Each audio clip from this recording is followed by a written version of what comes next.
So, Mr. President, Shasta County was recently devastated by the Carr Fire, in size about 4 times the size of the city of Sacramento, displacing 38,000 people, 1,200 homes lost, and significantly 8 lives lost. When the President used his pen and his authority to give us an emergency declaration, literally the floodgates, that's a new word, relief opened up, and we are well on the road to recovery. Just a couple short months after the fire, we were almost at 50% cleanup, which is unheard of after a fire.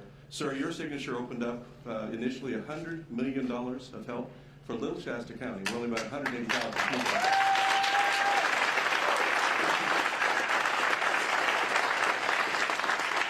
And your entire team has been there. Secretary Zinke's been there. Literally, your cabinet has been there. They've met with us personally. SBA has been there. They've produced loans. Everything has happened in a positive way. Shasta County has asked me to thank you personally. This is just a piece of paper, but this comes from the hearts of the citizens of Shasta County. And I want you to know this, sir. I'm also a pastor, and we pray for you and your entire staff every day. We want to say thank you.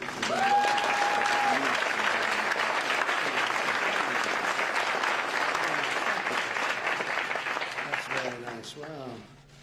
I love that he's a pastor. Now I like it even more. See? Thank you very much. That's really nice. Thank you. I wonder why that's displayed like that. Do we own that water company, the federal government? Thank you very much. In the old days, I was very good at that stuff. Anyway, thank you very much. It's a great honor to be with you. And Secretary Chao, you've been so fantastic in so many ways. Transportation, it's just moving along. And you've done a fantastic job for me and for the country. And I appreciate all that you do. And I shouldn't say it because it always causes a problem, but we just don't have any problems there. It goes so smooth. And you're a very special person. Thank you very much, Elaine. Really appreciate it. It's a true honor to host so many great leaders from Alaska, California, and Hawaii. In particular, I want to thank the president of the National Association of Counties and member of the San Diego County Board of Supervisors, Greg Cox. Thank you. Also, Acting Administrator Andrew Wheeler is joining us. Where's Andrew? Andrew's here someplace. I saw him back there. Thank you, Andrew. Thank you very much. Since I first took office, my administration has made it a priority to invite county commissioners from across the United States to the White House. Very, very important people to me and to a lot of other people. Perhaps to some people, you're not important, but to us, you'll always be important. We know where it's at. We know where it's at. I'm pleased to say that more than 3,700 local officials from all 50 states have now participated in a White House State Leadership Conference. In recent weeks, we have seen the crucial importance of state, local, and federal partnerships. Natural disasters have struck states across the nation, including each of yours, and very heavily in your states. In every instance, our joint response and recovery efforts have been critical to saving lives and rebuilding communities. The White House State Leadership Conference is a perfect venue for us to share priorities and to forge partnerships. This is a truly exciting time for America. You've heard me say this before, but we just got the World Economic Forum, the recognition that the United States has reclaimed its rightful place after many years of being off the list as the most competitive economy anywhere in the world. Nice. It's a good start. And if you look at consumer confidence, we're at the top of every list. We're setting records in terms of that too, but we got back on the list in the #1 position and world's most competitive. Following the passage of our massive tax cuts and regulation cuts, the unemployment rate has fallen to the lowest level in more than 50 years, 5-0. We've created more than 4.2 million new jobs, and lifted over 4 million Americans off of food stamps. So that's a great number. Median household income in 2017 was the highest level ever recorded. Hispanic American household income reached an all-time high, historic level. Hispanic American poverty and African American poverty have reached an all-time low, the lowest levels ever. That's good. Hispanic American, African American, and Asian American unemployment all recently achieved their lowest rates ever recorded in the history of our country. We've reached a deal to replace NAFTA, and as you know, I wasn't a big fan of NAFTA. I think it's one of the worst trade deals ever entered into. I rate it second. I won't tell you what first is. There's another one that's actually worse, and I won't tell you it's the WTO, okay? I refuse to tell you the name. But that's a total disaster also. I refuse to say what it is, though. Keep it quiet. Am I allowed to say off the record? Let's see.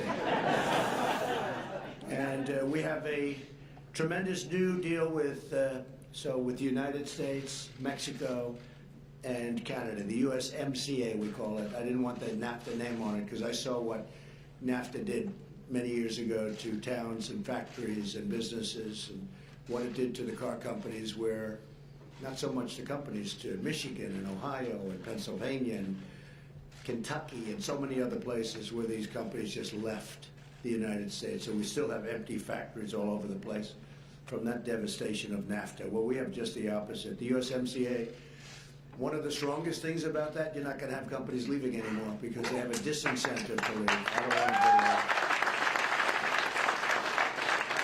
I don't want to call me a nationalist if you'd like, but I don't want companies leaving. I don't want them firing all their people, going to another country, making a product, sending it into our country, tax-free, no charge, no tariff, no nothing. And in the meantime, we end up with empty plants, unemployment all over the place. We end up with nothing. So those deals are not happening anymore. We also completed a wonderful new deal with South Korea. This was a deal that the previous administration did, and they promised 250,000 jobs. They said this will create 250,000 new jobs, and they were right. For South Korea, not for us. They produced 250,000 jobs. We got nothing, except loss. So we've renegotiated the deal with South Korea. Now it's a reasonable deal. Just last week, I signed a presidential memorandum to dramatically improve the reliable supply and delivery of water critical to states like California.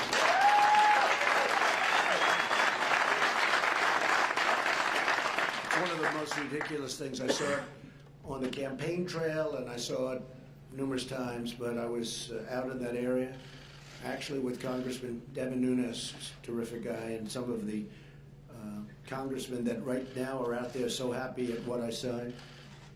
And I look at these incredible, beautiful fields, and they're dry, like dry as a bone.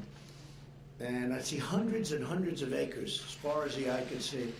And then you'd have a little, tiny little green patch in the corner, just beautiful green, so beautiful, so rich. And I said, what's going on? You have this little patch, and then you have all this dry, horrible, really, to me it was horrible, it was all dry land. And they said, I said, you must have a tremendous drought going on. This is like 3.5, 4 years ago. I said, you must have a tremendous drought going on. They said, no, we have so much water we don't know what to do with it. But they don't let the water come down to us. It naturally flows to us. They won't let it. They send it out into the Pacific Ocean. Millions and millions and millions of gallons. We have the greatest farmland anywhere in the world, but they won't give us water. So the only areas are if we take little spots on these massive areas of land. I could see it. I'm driving down the highway, and I'm saying, after like 10 minutes of looking at all this barren, then a little spot of beautiful, so green, I've never forgotten it. And I said, what's going on here? But I assumed it was a drought. They said, no. The government, state and federal, send the water out into the Pacific. I believe he said they're trying to protect a smelt, little tiny, which by the way is doing very poorly. It's doing very poorly. Nobody knows what a smelt is. I still don't know what a smelt is. But it's doing very poorly. It really is a terrible thing. I said, so let me ask you, and they have a like a valve, but massive, like from a faucet, but massive. And they turn it, and the water goes pouring, Elaine, out into the Pacific Ocean, where it means nothing, like a drop. For the Pacific, it's a drop. For the farmers, it's like we have more water, more economic development than anything you can do in the state of California. So it left a great impression, and I told them, I said, listen, if I win the nomination, this was before I got the nomination, and if I go on to victory, I'm going to come back and revisit this. This is a seriously defective thing going on. I thought they had a drought. I say, I didn't realize. They said, no, we have so much water, we don't know what to do with it. Then you have all the forest fires burning. We have so much water, they could actually water some of it. And of course, Secretary Zinke, I'm sure he talked about management. Because, we're tired of giving California hundreds and hundreds of millions of dollars all the time for their forest fires when you wouldn't have them if they managed their forests properly. They don't. They have lousy management, and the environmentalists are, doing something very bad. They won't let us take the logs. They won't let us take the dead trees. It's all a mess. And if you did it properly, I was in another state I won't mention, but I was in another state where they have tremendous forests, and it's a very well-managed state. And they maintain their property. And when a tree dies, it doesn't sit there dry as a bone, rotting, and if a little spark hits it, they lose 200,000 acres. And they tested, and they did, and basically, it's almost you can't lose anything when you maintain. They sometimes have a grass burn off underneath the tree, doesn't affect the tree, doesn't last long enough to light the tree. And they said we had two areas we checked. One was where we let it be like the California where they have such a disaster, and the others where we cleaned and managed the forest. We lit one, we lost 1/2 acre. We lit the other, we lost I don't know what he said, 100,000, it was out of control. And these guys are really good with this. But they did it as an experiment. They lost a tremendous, thousands and thousands of acres. We couldn't put it out, they said. So California, get on the ball, because we're not going to hand you any more money. It's ridiculous. Okay?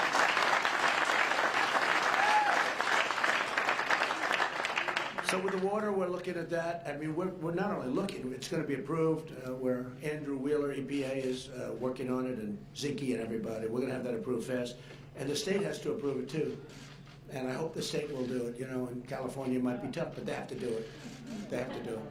Do you know the kind of money you're talking about for the state and for the federal government? You're talking about an area that's not doing well to an area that would be the most robust farmland anywhere in the world. Because I've heard, I don't know, you people are nodding like you know exactly what I'm talking about. I hear it's the finest land there is for growing things. But they took away the water. It's artificial. They took it away. Do you want to? Am I correct? Do you want to stand up? You look like you know exactly what you're talking about. I don't know who he is, but that's okay. Good-looking man. Nice-looking man. Go ahead. Go ahead. But from the Central Valley, thank you. As a farmer. Your Central Valley? Yes, sir. Congressman I- Valadale's district. Absolutely. Yeah. Congressman Valadale and Congressman Nunes's districts. And we can't tell you, the disaster that's occurring there. Unfortunately for me, because of a lack of water, 3 generations, my family, we sold the farm 2 years ago because of a lack of water. And you used to have the water, right? They turned it off. Yeah. They literally turned the water off. Yeah. So we just can't thank you enough.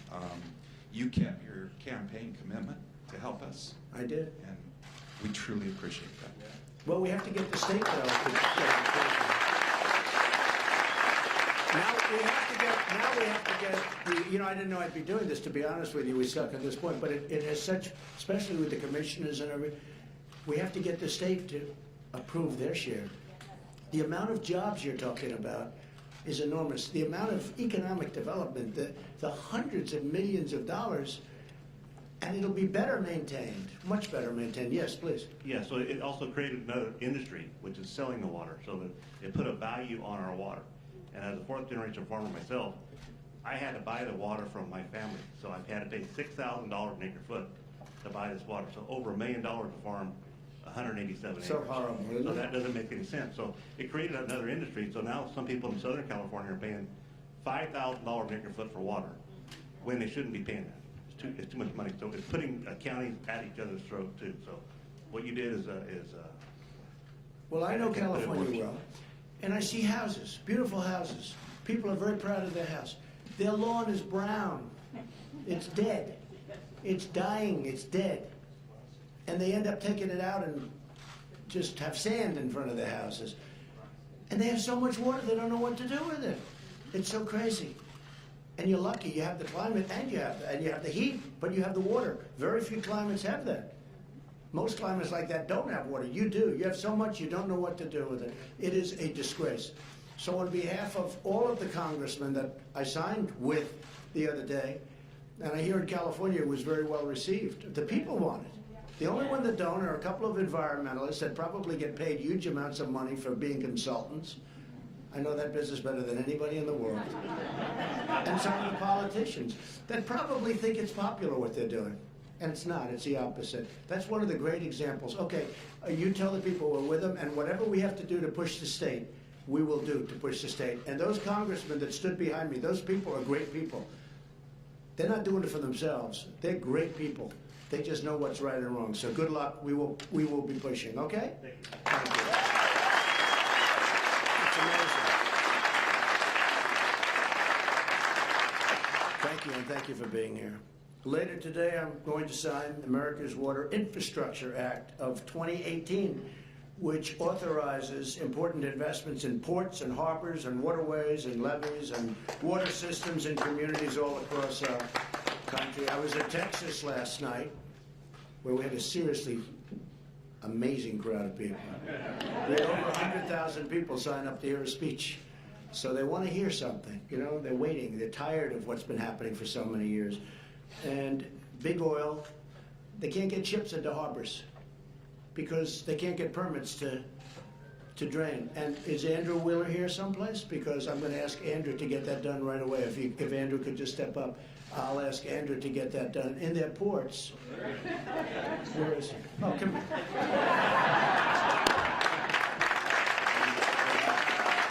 He's acting, but he's doing well, right? So maybe he won't be so acting so long. Andrew, especially if he gets this done. So in Texas, they can't get the big ships in because they need to dredge a couple of feet. Standard stuff. They can't get the permits. It's not from us. They've been trying for years. But the ships have gotten much bigger, and probably with the silt, it's gone up a little bit. But if you could work with the state of Texas, and I'll give you the names, they were just last night, they say the cost of this is enormous what it's costing, not to do it. The dredging is very, but they need dredging. You may have heard about it, you may not, but whatever you can do for the great state of Texas, this way they can bring the giant ships right in, fill them up, and they go out. And it'll be a tremendous difference. They will sell a lot more oil. We have now become the #1 energy source in the world. Can you believe it? If you could do that, we'll get it done. To expand, well, we're getting a lot of done. I was just going to say a few words. I was going to say a few words and get out of here and say, now I've fulfilled my function to Elaine and to Kellyanne. Where's Kellyanne, our great Kellyanne? She's so good. They're all backstage here. I think they're all looking for something exciting. Oh, she's speaking, isn't she, after me? Oh. She's speaking. Maybe I'll have to hang around and hear her speak. She's terrific. To expand opportunity for all citizens, we also focused on vocational education. To me, very important. Very important. And I'm proud to have signed into law the Strengthening Career and Technical Education for the 21st Century Act. It's a long name, but good name. And I love the name vocational. You know, when I was growing up, we had vocational schools. Today you have community college. I'm trying to say, well, a community college, what do they teach? English and Latin, and what are they teaching? The old days, we had vocational schools. And I'd go to school with people who weren't necessarily good students. But they could go outside after school hours and take away a car engine take apart electric motors, take apart that, and nobody else, the best student in the class didn't even know what they were doing. They had no clue. But they were great at that, and that's what they like to do. And we've gotten rid of vocational schools, and we've replaced them with community colleges. We need vocational schools. It's great money. I mean, did you see a recent study came out? They earn more than a lot of the white-collar people that go out and they work behind a desk. They're doing better, and that's their ability, and that's what they want to do. So we have to bring back vocational schools. Use that name. I think it's a much better name. Our pledge to America's workers has also resulted, and Ivanka Trump works so hard on this, in employers committing to train more than 4 million Americans, and that number is now up substantially. These are the companies training. One of the most important areas of state and federal cooperation is public safety. In the past, and if you look at post-9/11 era, we know how capital and how critical it is to have a seamless cooperation between all levels of law enforcement. And I want to especially thank the community leaders here today who have expressed their support for working with federal immigration authorities. So important, so good. And a lot of times you're not allowed to do it by some bad leadership in various states. You have some bad leadership, but you know what the right thing to do is. So I want to thank all of those people that work with federal immigration authorities to remove gang members, drug dealers, and criminals from your community. It sounds like a pretty easy thing to do, I think. So what do? They say, no, we don't want gang members removed from the community. We don't want criminals removed, I guess, right? Someday you'll have to explain the politics of that, okay? Because I don't get it. I don't think too many people in this room do either, because you know what you're doing at the highest level. But I appreciate you working with the authorities. My administration is also working closely with state and local leaders to save the lives of those suffering from the scourge of drug addiction by taking historic action to confront the opioid epidemic and also the drug epidemic. I mean, just the drug generally epidemic. Since last year, the total number of opioid prescriptions has decreased by 17%. And we're working very hard on the drug problem. You see what's going on the border. You see how bad the immigration laws are given to us, thank you very much, by the Democrats. They're the dumbest laws anywhere in the world. Dumbest immigration laws anywhere in the world. There's nothing. Catch and release. You know what catch and release is? You catch a criminal, you take his name, and you release him. Release him. You know where you release him? Into the United States. Supposed to come back for a trial 2 or 3 years later because the judges, you need thousands of judges. How do you have judges for that many people? It's so ridiculous. Another country doesn't do that. They say, I'm sorry, you can't come in. You can't come in. Once they set a foot on our land, it's like, welcome to the United States. It is the dumbest. We're changing it. But we need Republicans. We need people, or Democrats that have common sense, or Democrats that aren't going to listen to their bosses, because that's what it is. But you see what's happening, and you see the drugs they pour into our country through many different ways, but many through the southern border, and we're taking care of it. You also see what's coming up. We have a lot of people coming up. Can't let that happen. We either have a border or we don't. We need a wall. We put up some of the wall. We do it as fast as it comes. The money comes in. We are building in San Diego, for those of you that are from San Diego. They were begging us for a wall. I said, maybe we'll leave it till the end because they wanted it so badly. They're strong politically, but I said, look, let's get it done. And we've done a great job with building it, and it's had a tremendous impact on San Diego, and I'm not sure. I think the people will tell you that, but I'm not sure that the governor would tell you that or any of that. We're in a system that's so political that they don't want to do what's right if it's politically good for them. And the fact is, I actually think it's bad politically for them. They just don't realize it. And maybe that's why we're here and they're there. Maybe that's why. But last year, very brave people, and Customs and Border Patrol seized more than 2.8 million pounds of illicit and deadly narcotics. Early estimates show that in 2017 and 2018, fentanyl, a real horrible situation with fentanyl. Seizures were more than 4 times higher than the previous 2 years. We're working very hard on that. Even going through the postal systems, we're working very hard. You saw the change we made last week. On these initiatives and so many others, we're working hand in hand with your state and local leaders, you. And we're getting tremendous cooperation. I appreciate it very much. Because otherwise you can't beat this problem. The state people are so important to what we're doing. We're committed to a future of safety, opportunity, and prosperity for all Americans, from California to Hawaii to Alaska, to every state in our magnificent union. Thank you all for being here. Thank you all for your incredible service. We really appreciate it. We're going to work with you so hard, so strong. And any problems, you call, just call me direct. Why not? I'm here. I'm here. But we will work with you 100%. Thank you all very much. You do a fantastic job. Thank you. Thank you.